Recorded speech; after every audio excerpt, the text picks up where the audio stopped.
salue Marie, comblée de grâce, le Seigneur est avec vous. Vous êtes bénie entre toutes les femmes, et Jésus, votre enfant, est béni. Em nome do Pai, e do Filho, e do Espírito Santo. Amém. Muito bem, meus irmãos, mais uma vez estamos aqui para meditarmos ainda mais um pouco acerca dos mistérios da nossa fé, do credo, deste credo apostólico que nós estamos aqui nos propondo a meditar, a estudar. Hoje falando um pouquinho acerca do artigo 10º do credo, e também do artigo 11. Nós vamos aproveitar e falar hoje sobre dois artigos. O artigo 10, que fala sobre o perdão dos pecados, e o artigo 11, que fala sobre a ressurreição da carne, a partir do número 976. Você já pode tomar o seu catecismo para já irmos nos preparando desta forma acerca deste credo apostólico. É justamente por isso, porque são 12 artigos, Lembrando os 12 apóstolos, também podemos fazer assim uma menção assim de chamado de credo apostólico dentro desses termos, nesse sentido. Mas de antemão possamos meditar e rezar mesmo, pedindo que o Espírito Santo nos auxilie, venha em nosso auxílio, venha em nosso socorro, transformando o nosso coração, iluminando mesmo a nossa inteligência para que nós possamos compreender aquilo que o Catecismo da Igreja veio nos ensinar hoje sobre o perdão dos pecados inicialmente. Peçamos a graça do Espírito Santo de Deus, que Ele venha em nosso auxílio e venha em nosso socorro. Vinde, Espírito Santo, enchei os corações dos vossos fiéis e acendei neles o fogo do vosso amor. Enviai, Senhor, o vosso Espírito, e tudo será criado, e renovareis a face da terra. Oremos. Ó Deus, que instruíste os corações dos vossos fiéis com a luz do Espírito Santo, fazei que apreciemos retamente todas as coisas segundo o mesmo Espírito, e gozemos sempre de sua consolação por Cristo, Senhor nosso. Amém. Em nome do Pai, do Filho e do Espírito Santo. Amém. Bem, meus irmãos, hoje nós vamos falar, como já disse no início, a partir do parágrafo 976, no artigo 10, creio no perdão dos pecados. Você bem se recorda, nas aulas anteriores, havíamos falado um pouco acerca do creio na igreja, se assim bem pudermos observar, creio na comunhão dos santos, Nós também falávamos sobre isso, inclusive, na formação passada. Nós observamos todas essas condições, todas elas estão ligadas diretamente a esta porção do credo que trata do creio no Espírito Santo, Quando falamos creio na Santa Igreja Católica, creio na comunhão dos santos, na remissão dos pecados, Tudo está muito ligado, é como um desdobramento da ação do Espírito Santo na história e dentro desta realidade da Santa Igreja, daquilo que nos vai sendo revelado gradativamente. Nós vamos notar, por exemplo, a partir do número 976, ele vai dizer o seguinte: o símbolo dos apóstolos correlaciona a fé no perdão dos pecados com a fé no Espírito Santo, mas também com a fé na igreja e na comunhão dos santos. Foi dando o Espírito Santo a seus apóstolos que Cristo ressuscitado lhes conferiu seu próprio poder divino de perdoar os pecados. Recebei o Espírito Santo. Aqueles a quem perdoardes os pecados lhes serão perdoados. Aqueles a quem os retiverdes lhes serão retidos. Está lá no Evangelho segundo São João. Nosso Senhor Jesus Cristo mesmo, Ele confere esta autoridade aos apóstolos, Recebei o Espírito Santo. Aqueles a quem perdoardes os pecados lhes serão perdoados. Aqueles a quem os retiverdes lhes serão retidos. Nosso Senhor Jesus Cristo mesmo quem institui esta realidade perante os apóstolos e para os seus sucessores, logicamente. Porém, antes de falarmos um pouco sobre esta realidade de crer no perdão dos pecados, na remissão dos pecados, é necessário que a gente entenda um pouco esta realidade do que vem a ser perdoar. O que vem a ser o perdão, O perdão, se nós formos evidenciar, ele vai para além da justiça, Imagine você, um exemplo bem simples que podemos observar. Eu estou caminhando na rua e de repente, sem querer, eu esbarro em alguém. Esta pessoa, quem sabe, pode ficar cambaleando por causa deste leve acidente ou mesmo cair. Eu posso derrubá-la sem querer, né? E depois eu chego e digo, desculpa. E olha só que interessante. Desculpe-me, né? Não foi minha intenção ter feito isso. Eu não tinha a intenção de lhe derrubar ou de esbarrar em você. E aí, naturalmente, a pessoa, por uma questão de justiça, entendendo que foi sem querer, a pessoa diz, está desculpado. Você está desculpado. Quer dizer, você não teve culpa. Aconteceu. Não foi sua intenção. Isso é importante para a gente poder entender, inclusive, a realidade de pecado, né? O que vem a ser pecado, dentro das perspectivas morais. Então, nós vamos notar já esta abordagem. Agora, se nós percebemos a realidade, vamos dizer, do perdão em si, e aí, diante de um crime que foi cometido, por exemplo, né, no tribunal, aquele réu está sendo julgado, e é imputado a ele justamente um crime, mediante a justiça, ele é condenado. Ele cometeu, de fato, um crime. Ele, de fato, vamos dizer, atirou em alguém, quem sabe matou alguém. Você cometeu um crime. Foi algo deliberado, foi algo consciente, foi algo que você realmente quis fazer. Eu lhe perdoo. Entende? Ou seja, você não tem desculpa, digamos assim, diante daquilo que você cometeu. Mas você foi perdoado. Houve aí uma culpa e, no entanto, você foi perdoado. Assim é a realidade, vamos dizer, se nós evidenciarmos de nosso Senhor Jesus Cristo para conosco. Nós tivemos uma culpa, nos foi imputada uma culpa mediante a realidade do pecado original, dos pecados pessoais, vamos dizer assim, né? Pecados que eu cometo. O pecado é justamente esta ofensa grave a Deus, é quando eu me desvio do propósito para o qual eu sou chamado, né? Quando eu me desvio da vontade de Deus, daquilo para o qual eu sou chamado. Então você vai perceber justamente esta realidade de pecado vai se instalando. Quando eu me desvio do meu objetivo final, do meu objetivo último, né? Do meu fim último, da minha vocação primeira. Quando eu vou me desviando destas realidades, o pecado vai de fato se instalando. E no entanto, o Senhor perdoa. Ante a minha culpa, o Senhor me perdoa. O Senhor, de fato, Ele vem a redimir, digamos assim, os meus pecados. É importante que nós compreendamos esta abordagem. E por isso, no número 977, vocês vão perceber, e mais adiante, em outros momentos mesmo deste curso, né, com outras formações, vocês irão observar isso na realidade, por exemplo, dos sacramentos, né? O sacramento, por exemplo, do batismo, que lida com a realidade do perdão dos pecados, né? O sacramento da penitência, que também lida na realidade do perdão dos pecados. Vocês vão observar esta condição, esta realidade. O próprio sacramento mesmo da Eucaristia também lida com esta realidade do perdão dos pecados, como nós observamos aí também no Catecismo, mas vocês também irão ver esta abordagem em outros momentos, em outras formações também, inclusive ligadas à parte dos sacramentos, se assim observarmos. Mas o número 977 traz alguns enfoques, né? Especialmente no que diz respeito ao sacramento do batismo, a partir do número 977 e seguintes. Observe o que diz este parágrafo.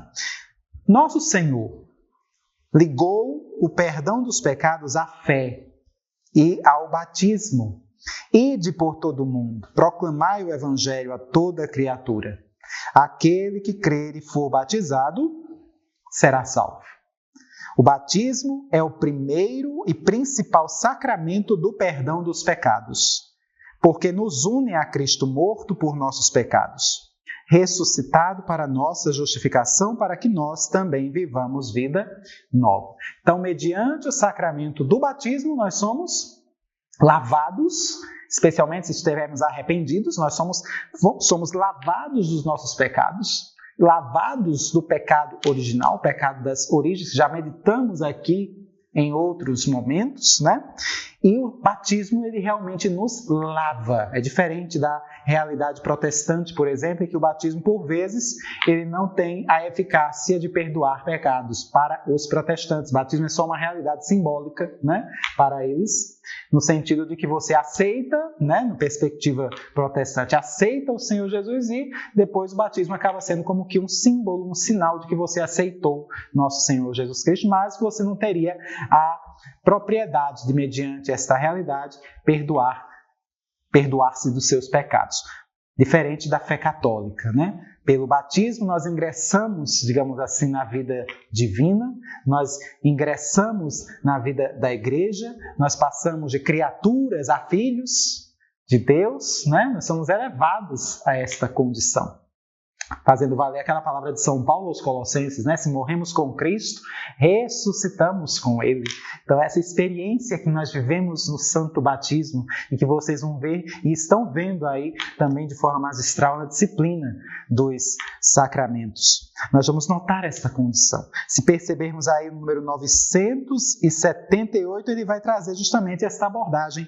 No momento em que fazemos nossa primeira profissão de fé, recebendo o santo batismo que nos purifica, o perdão que recebemos é tão pleno e tão completo que não nos resta absolutamente nada a apagar, seja do pecado original, seja dos pecados cometidos por nossa própria vontade, nem nenhuma pena a sofrer para expiá-los. Observe esta realidade. O batismo, a graça sacramental do batismo é tão grande, tão intensa, aquilo que nosso Senhor mesmo conferiu aos apóstolos, ide pelo mundo, pregai o evangelho, batizai-os, né? Aquilo que nosso Senhor conferiu aos apóstolos é tão plena, dispensadora de uma graça tão plena, que nós somos lavados do pecado original, dos pecados atuais, e não resta mais nada a apagar.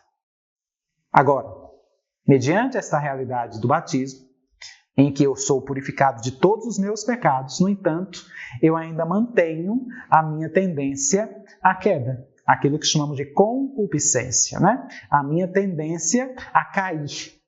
As minhas paixões continuam ainda evidenciando-se em mim, tendo em vista, digamos assim, as sequelas, digamos, que o pecado original acabou gerando na nossa alma. Muitas vezes o egoísmo, o desejo de satisfazer as minhas próprias necessidades, as minhas próprias paixões, né? E por vezes acabo incorrendo em, novamente, a realidade dos pecados, a realidade de estar cometendo pecados, né? E dessa perspectiva, eu já vou estar lidando com outro sacramento, de forma bastante evidente, que é o sacramento da confissão, da penitência, né? Conforme nós observamos também. E você precisa, de fato, mediante os pecados mortais que são cometidos, você precisa, de fato, buscar o sacerdote para realizar a confissão dos pecados, né? Senão, estes pecados mortais, de forma assim, bastante técnica, vamos dizer, né? E bastante objetiva, se você não confessa os seus pecados ao sacerdote, estes pecados mortais não serão perdoados. Isso precisa ficar claro, não é verdade? Por quê?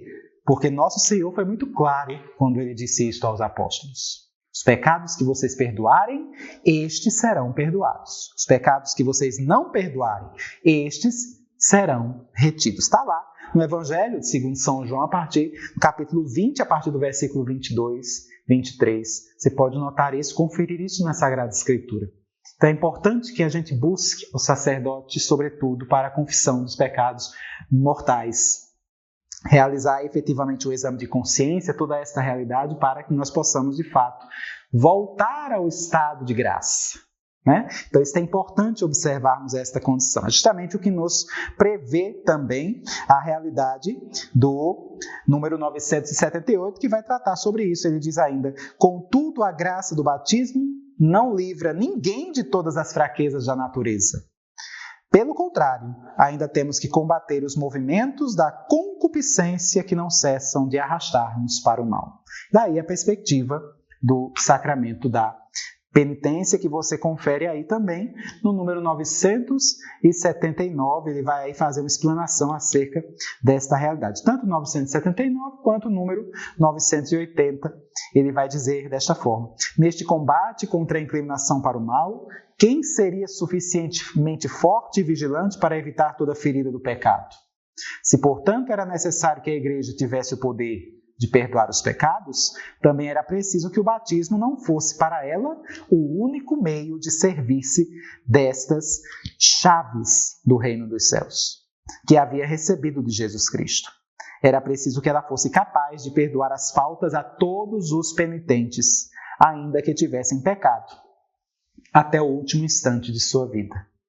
É fantástico observarmos esta realidade, né? Até mesmo mediante o sacramento da unção dos enfermos. O sacramento da unção dos enfermos não é o tipo de sacramento que é próprio para perdoar pecados, embora por vezes ele o faça, em circunstâncias, vamos dizer assim, especiais, em que a unção dos enfermos é aplicada, vamos dizer, para um paciente que está na UTI, está inconsciente, né? Diante dessa condição, não tem condições de eventualmente realizar o sacramento da confissão. E aí ele realmente vai, de fato, mediante a unção dos enfermos, os pecados são perdoados por ocasião de se ministrar este sacramento. Mas não é próprio do sacramento da unção dos enfermos perdoar pecados. Não é o fim último deste sacramento nessa perspectiva, né? Você tem o sacramento da penitência. É bom que antes da unção dos enfermos a pessoa tenha condições de se confessar. Por isso fica uma dica, né? A pessoa que está em situação de estado já de UTI,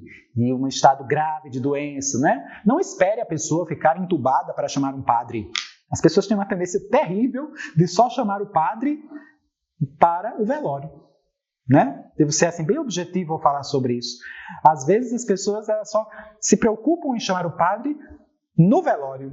Ora, o padre pouco pode fazer no velório da pessoa, pela alma daquela pessoa que não recebeu os seus sacramentos. O padre precisa ser realmente chamado, convidado, enquanto a pessoa está viva, para que ela possa ministrar os sacramentos, ou até os últimos sacramentos, o viático, enquanto sacramento da Eucaristia, mediante a unção dos enfermos, o último sacramento do cristão que ele irá receber, em vida. Não chamar apenas para encomendar o corpo dentro dessa condição. É necessário que nós entendamos esta realidade. Infelizmente, existe essa cultura de chamar e convidar apenas o padre para o velório, para encomendar o corpo, né? Tendo aquela perspectiva de que a morte acaba. Mas, se nós observarmos, querido irmão, dentro da perspectiva do cristão, quando acontece a morte, aí sim é quando sua vida de fato começa. Precisamos compreender isso. Aí sim é quando a vida começa. E é importante compreendermos esta realidade porque a vida é eterna, né? Dentro de toda esta prerrogativa. Inclusive, todas as realidades temporais que nós experimentamos, que nós vivemos, né? Todas as condições temporais, todas elas são passageiras. A realidade espiritual que nós não vemos é justamente o que não passa, o que é eterno. Inclusive, a realidade espiritual é muito mais real, se nós observarmos, do que a própria realidade material, né? Porque a própria realidade do tempo, podemos assim observar, né? Do espaço. As realidades espirituais são muito mais reais do que as realidades materiais. Digo isso, nós observamos a nossa própria realidade de vida. Os objetos aos quais muitas vezes contemplamos, as realidades materiais, físicas que contemplamos, elas são agora, já daqui a pouco já não são do mesmo jeito, elas já têm se modificado. Uma simples folha de papel já tem se rasgado, já tem se amassado mais adiante. Uma realidade que você usa vai envelhecendo, vai se tornando inútil e daqui a pouco você joga fora, precisa substituir por outra realidade, por outra situação, por outro material. Ou seja, as realidades materiais passam, as realidades espirituais permanecem para sempre. O perdão, por exemplo. A realidade do perdão que falamos aqui é uma realidade que é muito mais veemente no mundo espiritual, não no mundo material. A realidade do perdão, ela é bem mais evidenciada na realidade espiritual, não na realidade material. O mundo material não perdoa, se nós observarmos. Se eu estou diante de um copo e eu jogo esse copo no chão, eu quebro este copo, não vai haver a reposição deste copo. Posso vir querer remendá-lo, posso vir querer, observar essa realidade mesmo dele tentar ser reconstruído, mas não será da mesma forma. O mundo material não perdoa. A realidade do mundo espiritual, sim. E vai crescendo o amor de Deus à medida que o perdão vai acontecendo, diante desta condição em realidade. Quando nós rezamos uns pelos outros, quando nós distribuímos bens espirituais para os outros, ao invés de nós nos sentirmos mais empobrecidos por estarmos doando bens espirituais, muito pelo contrário, nós nos enriquecemos. Então isso é importante observarmos dentro desta prerrogativa. E se nós notarmos ainda no número 980, esta passagem muito bonita que está aí no número 980, nesta notinha de rodapé, nesta citação, se nós observarmos, é pelo sacramento da penitência que o batizado pode ser reconciliado com Deus e com a igreja. Essa passagem bem interessante, se assim bem pudermos observar, tirada do Concílio de Trento, ele vai dizer: os padres da igreja com razão chamavam a penitência de um batismo laborioso. O sacramento da penitência é necessário para a salvação daqueles que caíram depois do batismo, assim como o batismo é necessário para os que ainda não foram regenerados. Então ele faz aí essa catequese acerca dessa condição sacramental, preparando para a segunda parte do catecismo que lida com os sacramentos.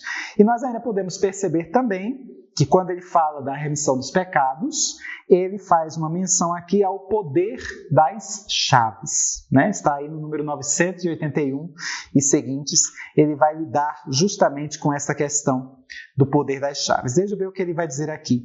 Depois de sua ressurreição, Cristo enviou os seus apóstolos para anunciar a todas as nações o arrependimento em seu nome, em vista da remissão dos pecados.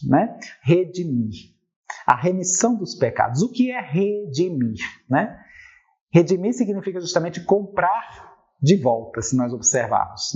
A remissão dos pecados efetuada em Cristo Jesus pelo seu sacrifício na cruz é como se ele estivesse comprando de volta cada uma das almas que se perderam por ocasião do pecado original entregue às forças de Satanás. Então, você vai percebendo que Jesus, pelo seu sangue precioso, e aí por isso nós vamos observar que a tradição da igreja vem a falar do sangue de Jesus como sendo o sangue preciosíssimo, não é isso? Esse sangue preciosíssimo que nos comprou de volta. E é importante, queridos irmãos, que nós tenhamos fé neste artigo que nós evidenciamos aqui. Creio no perdão dos pecados. É necessário ter fé. Fomos resgatados, fomos restaurados pelo sangue do Cordeiro. Esse sangue preciosíssimo, Este sangue que nos comprou, este sangue tão caro, vamos dizer assim, que nos comprou de volta. Estávamos entregues às forças do mal, podemos dizer. E o sangue de Cristo nos redimiu diante desta realidade.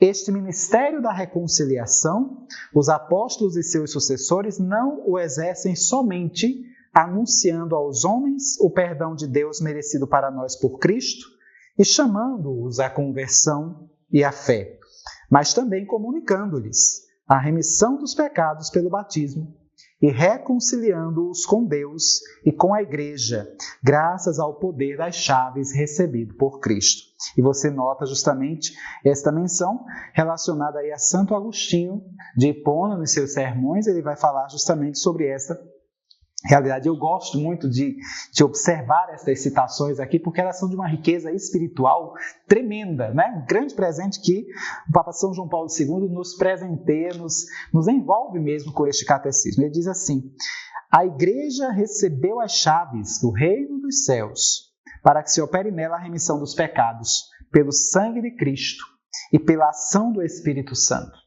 É nesta igreja que a alma revive, ela que estava morta pelos pecados, a fim de viver com Cristo, cuja graça nos salvou. Então não há como nós dissociarmos a remissão dos pecados do corpo de Cristo, que é a igreja. Por isso que passa pela igreja, passa pelos sacramentos, esta realidade da remissão dos pecados. Quando eu estou me confessando, por exemplo, tendo em vista que a confissão é uma realidade sacramental, Existe o rito sacramental, vamos dizer assim, né? No sacramento da penitência, da confissão. Você vai observar justamente diante desta realidade, desta obra que é feita ali no mistério da reconciliação, nós vamos perceber que o sangue de Cristo me alcança no momento em que eu estou confessando os meus pecados de forma com todo o arrependimento e na hora que o Padre nos dá a absolvição. É como se houvesse a atualização do mistério ali, naquele sacramento. O sangue de Cristo me lava, me redime. Naquele momento, diante das realidades de pecado que eu estou confessando, e é interessante que eu confesse todos os meus pecados. Né? Diante de uma confissão para que se torne efetivamente válida. Eu confesse todos os pecados que eu cometi desde a minha última confissão até aquele presente momento. Então, é interessante você notar esta realidade, como ele vai dizer. A remissão dos pecados passa necessariamente pela graça, pelas mãos da igreja. Passa necessariamente pelas mãos, digamos assim, sacramentais, pelas vias sacramentais de forma ordinária. Tendo em vista que a igreja é o corpo místico de Cristo. Este mesmo corpo místico, né, nós vamos evidenciar, onde Cristo é a cabeça, nós somos os seus membros, nós vamos notar esta condição. Então, o sangue de Cristo que nos lava passa efetivamente pela graça, né, pela via sacramental, já que a igreja é o corpo de Cristo, se assim observarmos, né, onde nós somos os seus membros. E ele vai dizer mais: não há pecado algum, por mais grave que seja, que a Santa Igreja não possa perdoar. Não existe ninguém, por mau e culpado que seja, isso é importante você notar, que não deva esperar com segurança seu perdão, desde que seu arrependimento seja sincero. Nós vamos notar esta realidade, isso aí está presente até mesmo no Catecismo Romano. Cristo, que morreu por todos os homens, quer que em sua igreja as portas do perdão estejam sempre abertas a todo aquele que recua do pecado. Interessante notarmos isso, é importante observarmos isto, né? Muitas pessoas se confundem e aí entram naquela problemática, naquela dificuldade no que diz respeito ao pecado que não é perdoado. Né, por Deus. Pecado contra o Espírito Santo, como nosso Senhor vai dizer. Este pecado não é perdoado nem neste mundo, nem no outro, como ele mesmo vai colocar, né? O pecado contra o Espírito, o pecado que não pode ser perdoado. Aí entra-se numa dificuldade. E é importante nós notarmos o seguinte: não existe pecado, como diz aqui o Catecismo, não existe pecado algum, por pior que seja, que não possa ser perdoado. Isto precisamos crer piamente, veementemente. Todo pecado o Senhor perdoa, o Senhor é capaz de perdoar. Agora, como lidar com essa dificuldade do pecado que não tem perdão? Este pecado contra o Espírito Santo, este pecado que não tem perdão, se nós formos evidenciar, na verdade, ele não se dá por deficiência da misericórdia. Ele não se dá porque Deus não possa perdoar. A deficiência não está na parte de Deus, a deficiência está da nossa parte. Nós, muitas vezes, temos muita dificuldade de pedir perdão mesmo a Deus, achando que Ele não nos perdoaria. Eu me recordo de uma passagem, de um texto, né, de Santa Catarina de Sena, no seu livro O Diálogo, né, um livro extremamente místico, né, lindo e belíssimo esse livro. Mas eu recomendo, inclusive, que você possa também, se quiser se aprofundar, né, nesta realidade de teologia ascética e mista, né, e mística. Santa Catarina de Sena, enquanto doutora da igreja, apesar de analfabeta, é bem interessante, né, porque ela é analfabeta e, no entanto, é proclamada pela igreja doutora, né, uma das poucas mulheres doutoras da igreja. Mas no seu livro O Diálogo, em que ela faz um diálogo de uma experiência mística que ela tem com o Pai, com Deus Pai, ela vai meditando e dialogando com Deus Pai. É bem interessante porque ela faz uma pergunta para o Senhor, em 2, 3 linhas. É como se o Pai estivesse respondendo a ela um capítulo inteiro, a resposta do Pai. É bem interessante essa realidade. E nesse livro, né, uma de suas obras, O Diálogo, ela vai falar e vai narrar um pouco acerca da realidade dos bons e dos maus sacerdotes, né? Ele vai fazer essa exposição. Eu vou trazer aqui basicamente por uma realidade extremamente didática para facilitar esse entendimento sobre a questão do pecado contra o Espírito Santo, que muitas vezes é relatado na Sagrada Escritura, né? Porque ela vai falar a respeito dos bons sacerdotes, o pai mesmo falando acerca dos bons sacerdotes, para Catarina de Sena. O pai vai conversando sobre esses bons sacerdotes com ela, dizendo que são pessoas muito boas, terão um tesouro no céu, uma recompensa no céu, e depois ele diz: porém, ai daqueles maus sacerdotes. Ai daqueles sacerdotes que são iníquos, que são ímpios, né? E ele vai expondo essa realidade, porque ela vai falando, inclusive, aquilo que o pai vai dizendo, como se Deus Pai estivesse dizendo assim: no final de suas vidas, no final da vida destes maus sacerdotes, é como se estivesse passando toda a memória de sua vida pela sua frente assim. Prestes a morrer, vai caindo a ficha de todo o mal que eles fizeram, né, em vida, e eles vão começando a lembrar de tudo de iniquidade, de realidade impiedosa que praticaram, né?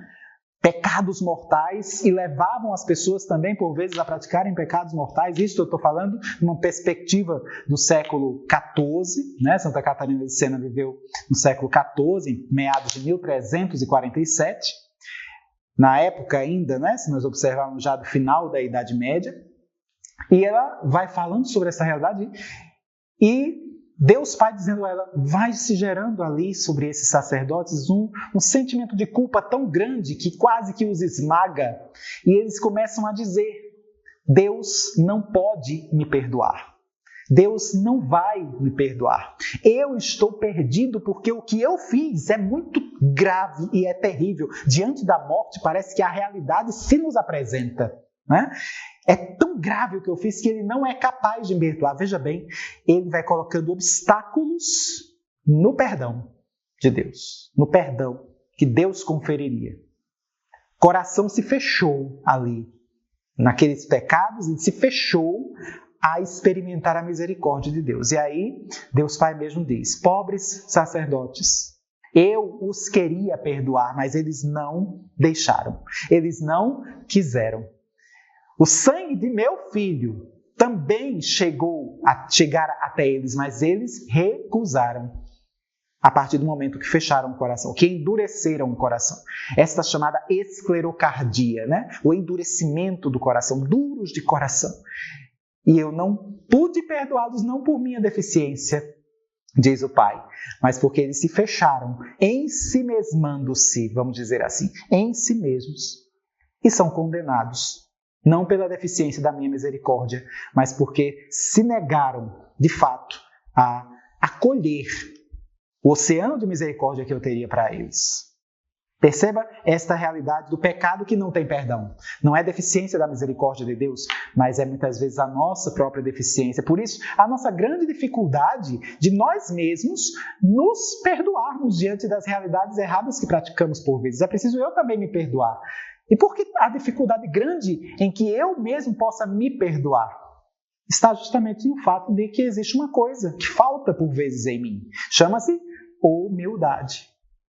Por vezes a soberba, o orgulho, acaba se voltando contra mim de tal forma que eu me fecho. A tal ponto de não reconhecer que eu também preciso me perdoar. Reconhecer a minha falha, a minha fraqueza, minhas misérias e realmente me perdoar e aceitar o perdão de Deus também. Por isso que tantas pessoas sofrem no sacramento da penitência, porque Deus perdoa, de fato confere a absolvição, mas você não se perdoou. E você começa a dizer que Deus não lhe perdoou, porque, na verdade, Deus está ali para lhe perdoar. O seu coração é que está fechado ao ponto de não reconhecer este perdão, justamente pela sua dificuldade também de se perdoar. Veja que terrível. Falta humildade para você reconhecer que errou feio, inclusive, fez uma besteira, e que naquele erro, Deus é alguém que tem tanto amor por você, e que mesmo diante da sua realidade vira-lata, mesmo, enquanto o cachorro vira-lata, mesmo diante desta realidade, ele é capaz de te perdoar e amplificar ainda mais, fazer você perceber o seu amor amplificado por você. E é necessário que possamos compreender isso, para entendermos o real mistério desta catequese, de perdoar os pecados, né?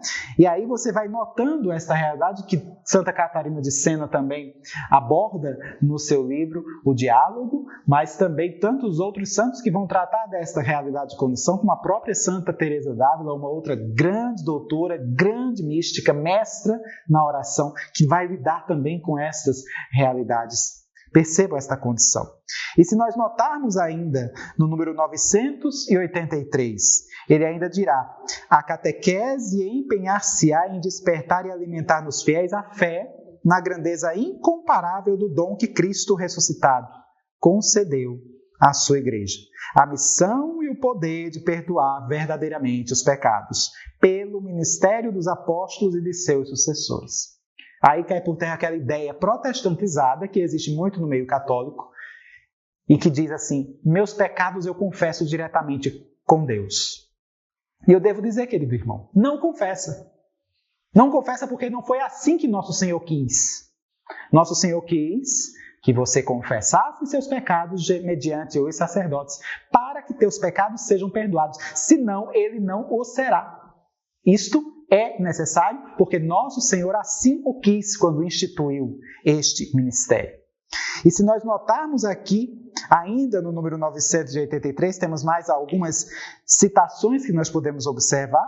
E nós observamos aí esta primeira citação atribuída a Santo Ambrósio de Milão. Ele vai dizer: o Senhor quer que seus discípulos tenham um poder imenso. Quer que seus pobres servidores realizem em seu nome tudo o que havia feito quando estava na terra. E é interessante como é isso. Muitas pessoas diziam assim: mas o padre, ele é um pecador como eu. Como eu vou confessar meus pecados para um outro que é pecador? Isso aí ganha a mesma lógica, meu querido irmão, de dizer assim: eu não vou para o médico porque o médico também adoece como eu. O médico adoece como você, mas o médico tem um remédio para curar a sua enfermidade. Assim é o sacerdote, ele também é um pecador como eu, como você. O bispo é um pecador como eu, como você. O Santo Padre, o Papa também é pecador. Inclusive o Santo Padre confessa-se bem regularmente, né? Praticamente assim, semanalmente, podemos assim dizer, talvez até mais que uma vez por semana, o Papa confessa-se com um sacerdote comum, por vezes, né? O Papa Francisco mesmo, quando era um pouco mais jovem, vamos dizer, aí, em condições de ajoelhar-se, ajoelhava-se diante de um sacerdote para se confessar. Hoje já não tem condições. Por causa da idade, ele tem dificuldade até para caminhar, quanto mais para ajoelhar-se. Mas houve uma época que ele tinha condições de se ajoelhar e se ajoelhava diante de um padre para realizar a confissão, para se confessar, né? E nós, por vezes, na nossa soberba, achamos que não temos necessidade de confissão com um sacerdote porque ele é pecador como eu. Mas ele tem o remédio, digamos assim, sacramental, né? Para perdoar os pecados. Ele perdoa os pecados, se assim pudermos perceber esta realidade. E aí, nós temos ainda uma outra citação que ele diz: os presbíteros receberam um poder que Deus não deu nem aos anjos, nem aos arcanjos. Deus sanciona lá no alto tudo o que os sacerdotes fazem aqui embaixo. Tudo o que ligares na terra será ligado no céu, tudo o que desligares na terra será desligado no céu. Observamos essa passagem no Evangelho segundo São Mateus. Nós notamos isso aqui sendo, de novo, chancelado, se nós observarmos a pessoa de São João Crisóstomo, que vai fazer essa citação aqui, é outro padre da igreja. E nós temos ainda esta outra que diz: se na igreja não existisse a remissão dos pecados, não existiria nenhuma esperança, nenhuma perspectiva de uma vida eterna e de uma libertação eterna. Demos graças a Deus que deu à sua igreja tal dom. Palavras de Santo Agostinho. Então se nota esta realidade. É muito triste, depois que nós observamos isso, é muito triste quando percebemos a teologia que não é católica, uma teologia, digamos assim, protestante, que não crê na santidade, não crê que é possível ser santo, não crê que o perdão dos pecados é capaz de fazer a pessoa ser perdoada a tal ponto de progredir na vida espiritual e alcançar a santidade e chegar no céu santa, purificada. No meio protestante se imagina assim: vamos colocar um véu em cima de toda essa sujeira que tem em você e você entra fingindo que é puro. Você entra fingindo que é santo. Eis a pedagogia protestante, eu devo dizer, que precisa se comparar para você entender por que a teologia protestante não é correta, é errada, né? É herética, porque não é assim que nosso Senhor pensou. No céu o pecado não entra. E a morte também não purifica os pecados. A pessoa não passa a se tornar pura depois que morreu. Né? Como diz, ele já está contemplando a glória de Deus. Passou a vida inteira no pecado. Como irá contemplar a glória de Deus? Como será possível contemplar algo, passar a eternidade fazendo algo que nunca fez em vida? E eu estou falando somente da realidade da oração. Nunca rezou, nunca viveu uma vida de oração. E depois da morte, passar uma eternidade em adoração ao Senhor, contemplando a visão beatífica, fica bem difícil de imaginar alguém que nunca contemplou a visão de Deus, a vida de oração mesmo, nunca levou seu pensamento para o alto em oração. Nesta vida, isto acontecerá depois que morrer? Isto será possível? Claro que Deus pode fazer todas as coisas, mas não é esta a via ordinária. Né? A via ordinária é que você viva as experiências, a experiência sacramental, viva efetivamente os sacramentos, sacramento do batismo, da crisma, da eucaristia, da confissão, efetivamente os sacramentos, da unção dos enfermos, né? Para que você possa, de fato, alcançar a vida eterna com o coração mesmo preparado para estar contemplando Deus face a face no céu. São realidades que nós meditamos aí a partir desses parágrafos que observamos, né? E você pode observar aí nesse tópico, resumindo tudo isto, a partir do número 984 até o 987, você vê que ele faz aí um apanhado, uma revisão daquilo que meditamos há pouco. Vale a pena a gente ir observando e conferindo para ir relembrando tudo que nós vemos estudando, né? E nós temos aqui também o artigo 11, já partindo para esta realidade do artigo 11, que vai tratar do creio na ressurreição da carne, né? Tem muita coisa para a gente observar aí quando a gente fala de carne, se evidenciarmos, né? Ele vai colocar até aí, no número 988, o credo cristão, profissão de nossa fé em Deus Pai, Filho e Espírito Santo, e em sua ação criadora, salvadora, santificadora, culmina na proclamação da ressurreição dos mortos, no fim dos tempos e na vida eterna. Já estamos praticamente aí na reta final, se nós observarmos do nosso credo, né? Dos nossos estudos, inclusive ligados ao credo. E ele vai dizer no número 989, cremos firmemente e assim esperamos que da mesma forma que Cristo ressuscitou verdadeiramente dos mortos e vive para sempre, assim também, depois da morte, os justos viverão para sempre, com Cristo ressuscitado, e que Ele os ressuscitará no último dia. Como a ressurreição de Cristo, também a nossa será obra da Santíssima Trindade. Você pode ir percebendo toda esta analogia que vai sendo colocada aí, né? É interessante observarmos que esta realidade da ressurreição da carne, né, é algo que vai sendo revelado gradativamente na Escritura. Se nós assim pudermos ir percebendo, se você for observar, isso não está tão explícito, por exemplo, lá no livro do Gênesis, logo no início da Escritura, né? Se nós formos observando aí como é que se acreditava naquilo que se evidenciaria após a morte, né? A realidade da ressurreição não é uma realidade tão clara assim no Antigo Testamento, né? No livro do Gênesis, por exemplo, se acreditava e se tinha uma ideia, digamos assim, como exemplo, a realidade mesmo de José do Egito, né? Quando ele foi ali pego pelos seus irmãos, aprisionado e depois levado para o Egito, né? Se assim observarmos, e os irmãos que, digamos assim, fizeram toda uma realidade mesmo de querer pegá-lo e deportá-lo, digamos assim, para o Egito, mas eles chegam para o pai e dizem que o José foi morto, né? E Jacó, pai desses 12 irmãos, desses 12 filhos, ele começa a se lamentar pela morte, pela suposta morte de José. Foi estraçalhado pelos animais ferozes, pelos animais selvagens, né? Mas Jacó ele vai dizer, eu irei, diante da eternidade, irei encontrar o meu filho na mansão dos mortos. Né? Então, ele tinha-se uma ideia, naquele contexto, tinha-se uma ideia de que existia algo para além da morte. Né? Existia uma realidade de uma imortalidade da alma. Claramente se evidencia que José estava se referindo à alma, tendo em vista que o corpo de José teria sido estraçalhado pelas feras, né? Dentro daquele contexto que estava ali naquela história. Né? Na verdade, José não morrera naquele momento, mas para Jacó ele tinha sido morto. Foi a versão que os filhos dele trouxeram.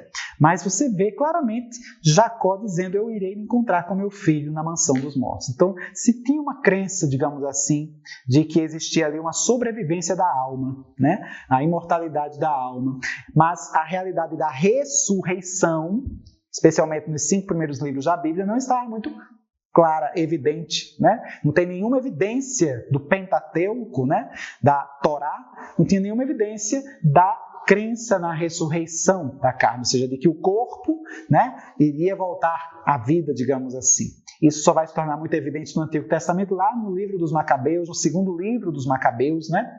Já bem próximo ali do século II, século I antes de Cristo, quando esse livro de fato é exposto, digamos assim, né? Tanto é que surge no Novo Testamento aquela ideia dos saduceus e dos fariseus. Os saduceus, eles não acreditavam na ressurreição dos mortos, justamente por quê? Porque os saduceus só entendiam que existia a Torá. Eles não acreditavam nem nos profetas, nem nos escritos. Podemos assim observar, para eles só existia a Torá. E a Torá não tinha nenhuma evidência de ressurreição. Né? Era a crença dos saduceus que não criam na ressurreição. Mas os fariseus, eles acreditavam nos escritos, acreditavam nos profetas, vamos dizer assim, entendiam como sendo algo revelado por Deus. Né? Então, dentro dessa perspectiva, eles acreditavam na ressurreição, na realidade da união do corpo com a alma, se nós podemos evidenciar. Mas quando ele fala aqui de ressurreição da carne, é importante observar que não é somente a realidade do corpo, né? Esta ressurreição da carne também envolve a alma. Carne aqui, né? Sarx, se formos observar do grego, nós vamos evidenciar que está muito relacionado com a fragilidade humana. Né? Carum, do latim, né? Está relacionado com a fragilidade humana. Et verbum carum factum est. O verbo divino se fez carne, ou seja, ele assumiu a nossa fragilidade humana. Aquele que é eterno assume a nossa fragilidade humana. Então a carne aqui, a ressurreição da carne, está muito ligada também a esta fragilidade. Né? A carne aqui que vai ser ressuscitada, irá ressuscitar efetivamente agora de forma gloriosa, podemos dizer. Né?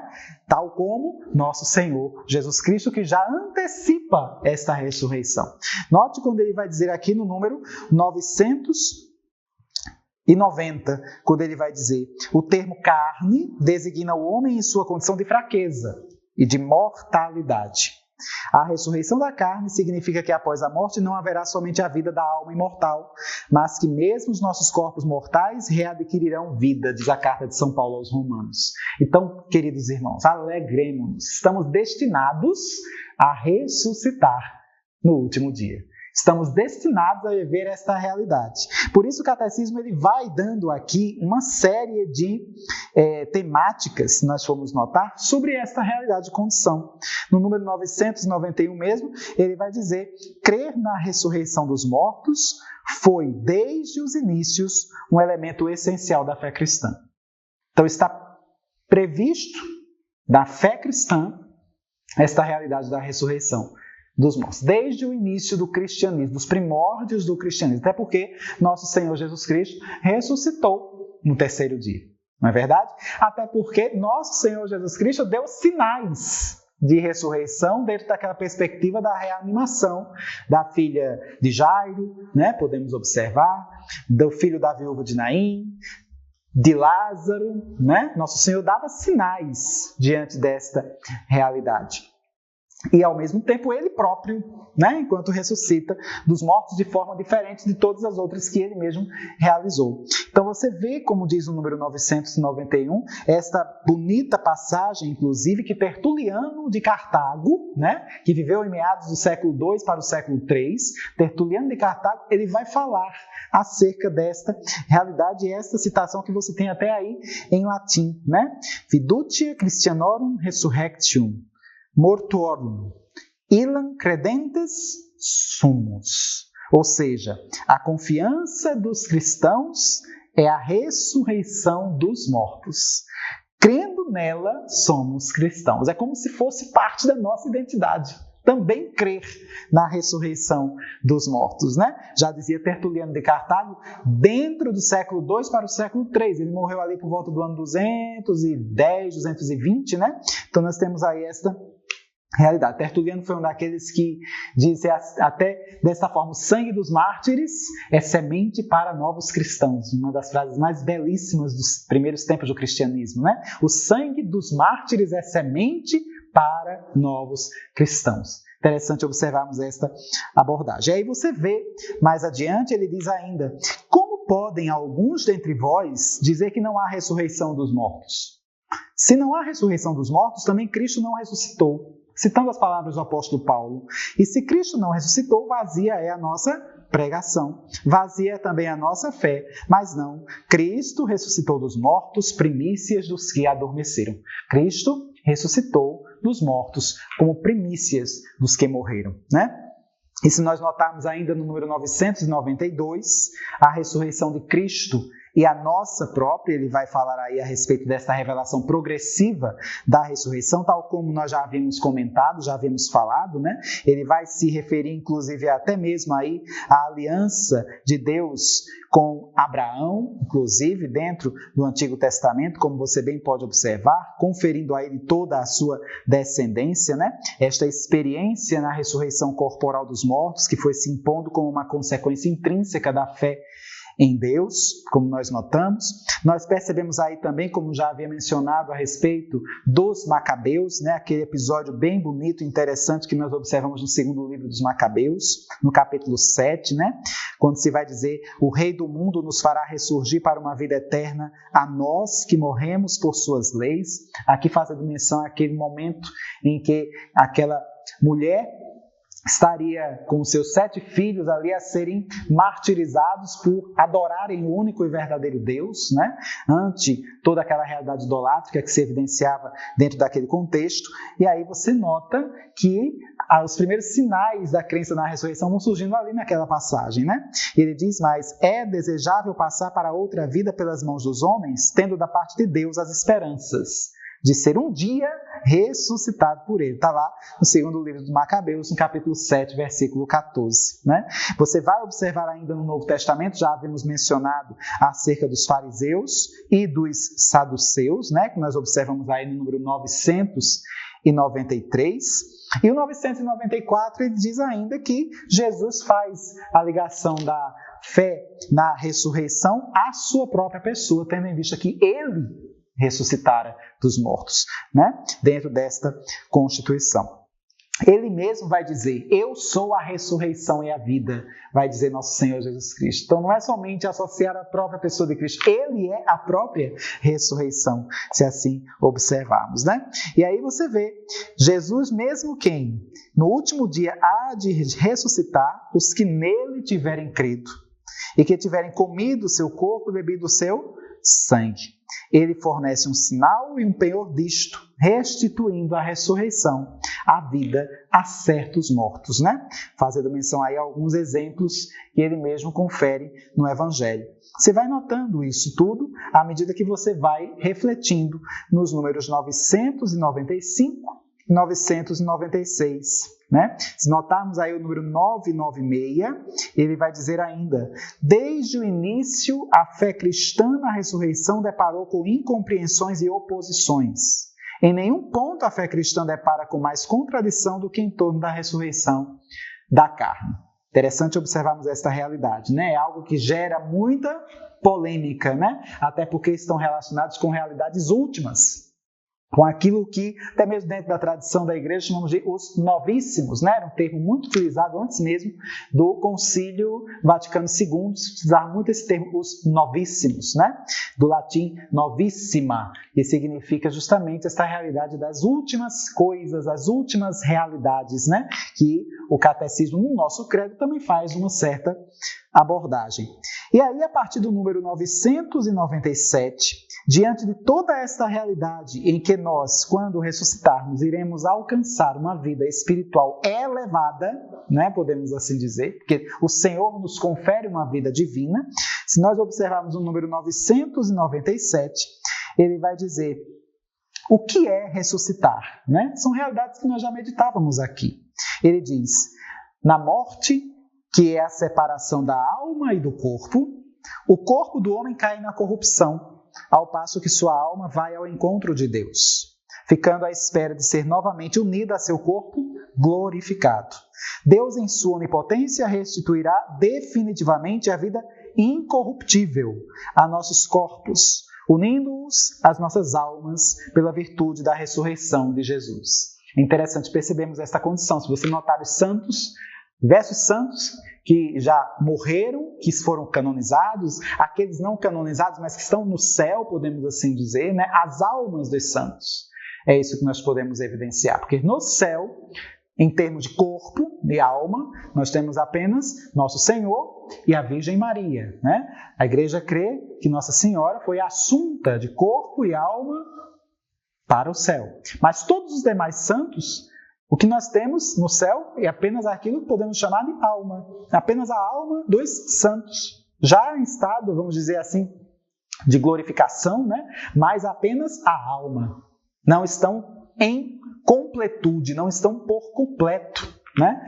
Nós até observar um autor que comenta a teologia do corpo de São João Paulo II, né? Christopher West. Ele faz alguns comentários sobre a chamada teologia do corpo, né? Ele vai falar justamente isso. A alma no céu ela não está completa, né? Assim como o corpo que caiu na corrupção também não está completo. O corpo sem a alma, digamos assim, vai dizer Christopher West, o corpo sem a alma é um cadáver. A alma sem o corpo é uma realidade, de certa forma, uma espécie de fantasma, né? Na visão, na analogia dele. Para que haja completude, é necessário que haja esta união do corpo com a alma, esta reunião, vamos dizer assim, né? Em que, de fato, nós vamos evidenciar de forma evidente a ressurreição. Ou seja, no último dia, quando, de fato, aqueles que estão com o Senhor, os santos, vamos dizer assim, irão se unir aos seus corpos que irão, de fato, ressuscitar, né, gloriosamente. É quando a alma irá se unir novamente ao corpo, que irá ressurgir glorioso. E ele faz ainda algumas referências a isso. Nós notamos o número 998, ele diz, quem ressuscitará? E ele responde, todos os homens que morreram. Óbvio, né? Os que tiverem feito o bem sairão para uma ressurreição de vida, os que tiverem praticado o mal para uma ressurreição de julgamento. Todos irão ressuscitar no último dia, né? E nós vamos perceber esta realidade. Quem fez o bem, quem inclusive já está salvo, obviamente vai ressuscitar para uma ressurreição de vida, para simplesmente consumar a plenitude do seu corpo, já glorificado, glorioso com Deus na eternidade, no céu, né? Aqueles que praticaram o mal irão ressuscitar para uma realidade de julgamento, uma ressurreição de julgamento, porque a alma já contempla, já vivencia, já realiza aquelas realidades infernais, e agora será o corpo que irá experimentar de forma definitiva aquela realidade de caos e de contradição que é o inferno, né? Então nós notamos isto. E nós percebemos no número 999 mais uma pergunta que o catecismo faz. De que maneira ocorrerá a ressurreição? Né? E aqui se faz menção por vezes, digamos, ao corpo que vai virar pó. Como esse corpo vai voltar à condição inicial? Lembrando que nós não vamos ressuscitar de forma caquética, né? Podemos dizer assim, eu morri com 100 anos, eu estava bastante debilitado, estava bastante caquético, podemos assim dizer, né? Praticamente apenas a estrutura cadavérica. Não será assim. A nossa ressurreição será plena. Então, o meu corpo será um corpo pleno, um corpo glorioso. Veja que maravilha, né? Se eu morri carbonizado, podemos dizer dessa forma, né? Queimado. Se eu morri tendo um processo de amputação, tendo uma realidade em que eu não estou com algum órgão do corpo, né? Mas a minha ressurreição será plena, atingirá a plenitude. Eis a nossa esperança, né? Ele diz aqui, Cristo ressuscitou com seu próprio corpo. Como ele vai dizer, inclusive, quando ele se apresenta para os apóstolos, né? Vede minhas mãos e meus pés, sobretudo para Tomé, né? Numa segunda aparição, no segundo momento. Vede minhas mãos e meus pés. Mostrar o corpo com o qual Cristo ressuscita tem relação com o seu corpo antes da morte. No entanto, tem algo de glorioso, digamos assim, né? Então, de uma forma misteriosa, podemos notar isso também por ocasião da ressurreição da carne, da ressurreição dos corpos que a igreja crê, né? Há algo de misterioso aí, que não nos foi revelado, de como esta ressurreição irá se suceder. O que se sabe é que, e que se crê, né, por verdade de fé, se crê que nós seremos glorificados com Cristo, né? Você pode observar aí quando ele diz ainda no número 999. Da mesma forma, nele todos ressuscitarão com seu próprio corpo, que tem agora, porém este corpo será transfigurado em corpo de glória, em corpo espiritual. Que lindo, que maravilha. Você vê ainda estas citações que ele coloca aí ligadas à primeira carta de São Paulo aos Coríntios, que vai dizer, né? É necessário que este ser mortal seja revestido da imortalidade, este ser corruptível seja revestido da incorruptibilidade. Você pode percebendo tudo isso que ele vai referindo. E se notarmos o número 1000 e seguintes, ele ainda continua questionando estas realidades ligadas à ressurreição, quando ele diz, este corpo, como, podemos dizer, ultrapassa nossa imaginação e nosso entendimento, sendo acessível só na fé. Nossa participação na Eucaristia, no entanto, já nos dá um antegozo da transfiguração de nosso corpo por Cristo. Veja que maravilha podemos perceber esta abordagem. E ele diz mais, quando isto acontecerá? Número 1001. Definitivamente no último dia. Nós não sabemos quando será, obviamente, né? Será no fim do mundo, como o catecismo vai nos ensinar. Com efeito, a ressurreição dos mortos está intimamente associada à parousia de Cristo. Parousia se relaciona justamente à segunda vinda de Cristo, chamamos de parousia, né? Diz a primeira carta de São Paulo aos Tessalonicenses, quando o Senhor, ao sinal dado, a voz do arcanjo e ao som da trombeta divina, descer do céu então os mortos em Cristo ressuscitarão primeiro. Perceba toda esta condição. Mais adiante, o catecismo ele ainda vai tratar e mencionar aqui, se nós notarmos, né, esta realidade da necessidade de sermos ressuscitados com Cristo. Isso também, obviamente, mediante o sacramento do batismo, como você pode observar aí no número 1002 e 1003, né? Ele vai dizer no número 1003, unidos a Cristo pelo batismo, os crentes já participam realmente na vida celeste de Cristo ressuscitado. Mas esta vida permanece escondida com Cristo em Deus, diz a carta aos Colossenses. Você vê mesmo isso. A nossa vida já é uma vida ressuscitada, podemos assim dizer, pela fé, né? Se nós percebemos toda essa condição em realidade. Com Ele nos ressuscitou e fez-nos sentar nos céus em Cristo Jesus.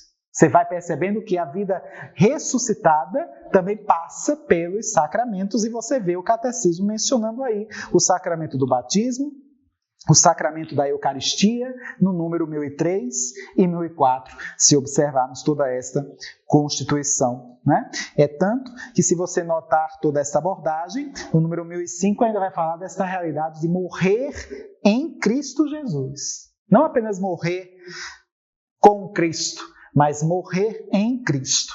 Tendo em vista aqui, como diz São Paulo aos Filipenses, né? O viver para mim é Cristo, o morrer é lucro, se assim observarmos. Tendo esta condição. Morrer é lucro por quê? Porque morrendo eu encontrarei a vida. Diz Santa Teresinha do Menino Jesus, eu não morro, entro na vida. Né? Então veja a perspectiva cristã. É por isso que você observa nas imagens de tantos santos, né? Especialmente franciscanos, por exemplo, aquela imagem que você vai notar, inclusive, por exemplo, aos pés da imagem tem lá um crânio, né? Um crânio simbolizando justamente essa realidade da morte. Porque se você notar, a morte para os santos tem uma visão bem diferente de muitos de nós, né? A morte é como se fosse uma irmã, se assim bem pudermos notar. Por isso aquela crânio nos pés daquela imagem de determinado santo, né? Nós vemos isso em imagens de São Francisco de Assis, imagens de Santo Afonso Maria de Ligório, né? Você pode observar essa realidade. E tantos santos vão lidar com essa realidade que para nós, para muitos de nós, parece que causa horror, porque ninguém quer falar sobre a morte, mas é muito necessário, querido irmão, que o cristão possa meditar sobre a morte. Nós devemos meditar sobre a morte todos os dias. Vez por outra, quando eu me refiro à morte em algum momento, em alguma palestra, em alguma aula, em alguma pregação, as pessoas causam horror. Alguns até me interpelam, me interrompem e dizem, mas para que falar sobre a morte? Como se nunca fossem morrer. Né?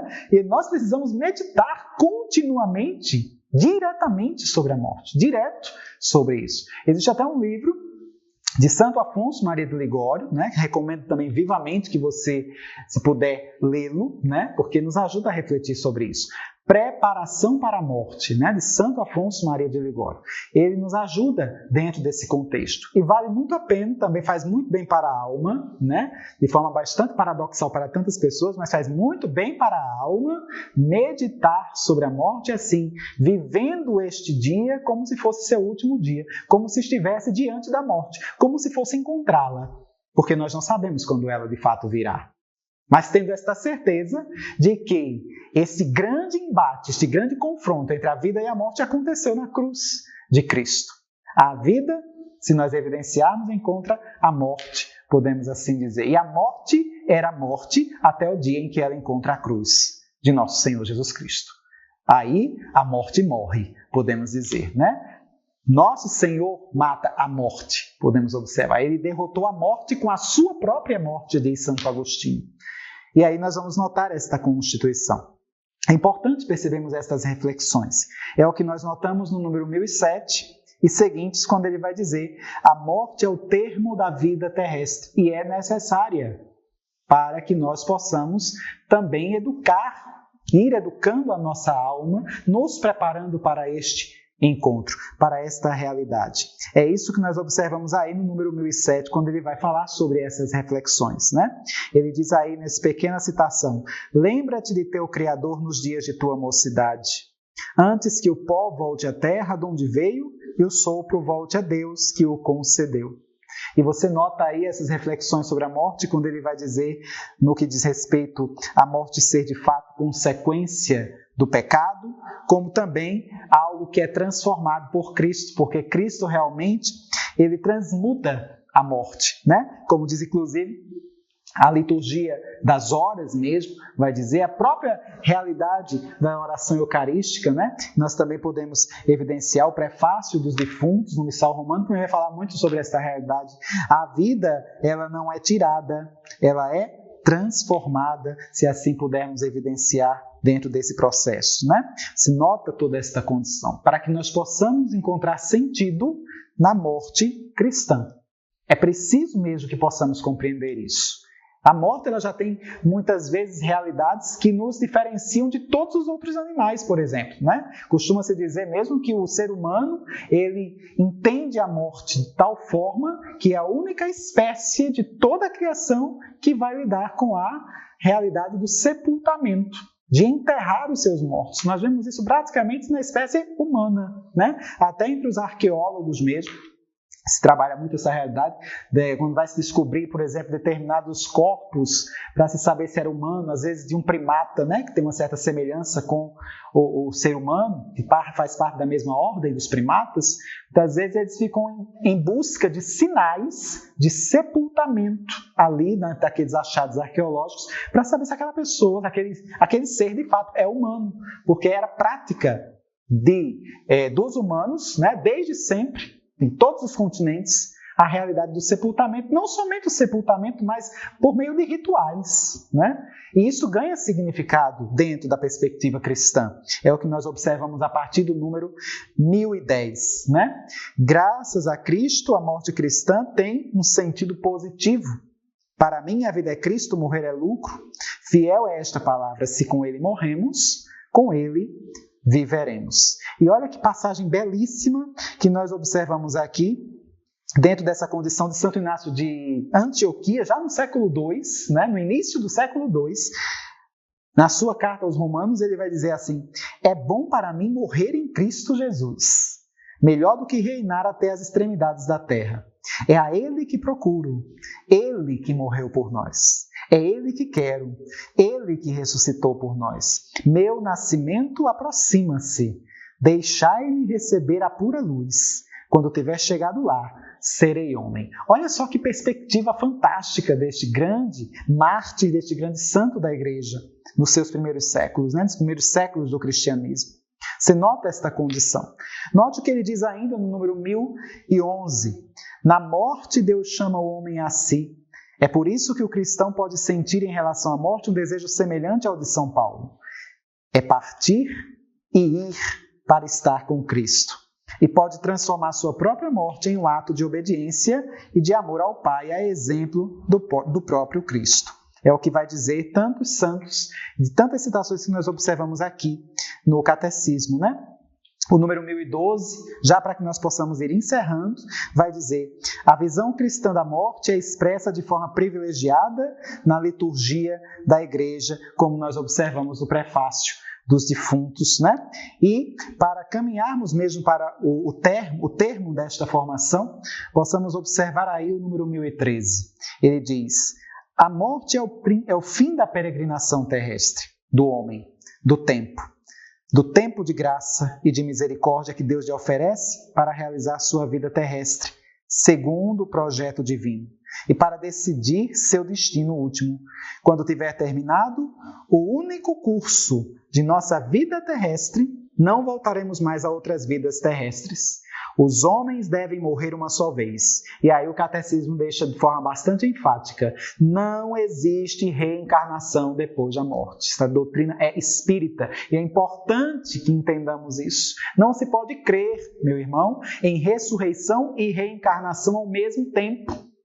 As duas coisas se contrapõem, elas se contradizem. Não há como dizer que crê na ressurreição e ao mesmo tempo crê na reencarnação.